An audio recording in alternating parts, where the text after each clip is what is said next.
Yeah, I think, looking at it first glance, it's like, oh wow, like these terms or these like ideas are very much what we're dealing with on a day-to-day basis. So, we work with youth on an ongoing basis and we see them all the time and we know that these are the things. And we're people. Regardless of our age, we're people and we all understand that we need these things. We need to have a sense of autonomy. We need to be connected to other people or other networks or resources. We need to have skills in order to be able to be successful in life and overall creating this thriving environment for individuals and communities. So I think looking at it, I was like, yeah, this makes sense. And one problem sometimes with these reports is that okay, you may see an executive summary and it looks really interesting, but then you have to go through like 50 pages of information, and it's like that's sometimes hard to do, especially when you have little time to do it. So having this tool where we can just like click around and say, okay, well, I'm really actually interested in this particular topic. So I can move to that topic and then it can get broken down to different segments and I can look at those different segments and say, oh, okay, this is the different pieces I need to be thinking about if I want to really tackle this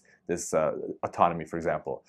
So this notion of relatedness, I haven't really framed it like that before. So this resource gives me new language with which to think about this kind of sense of belonging and sense of responsibility that each student has in the classroom, because they do have responsibility for their own learning.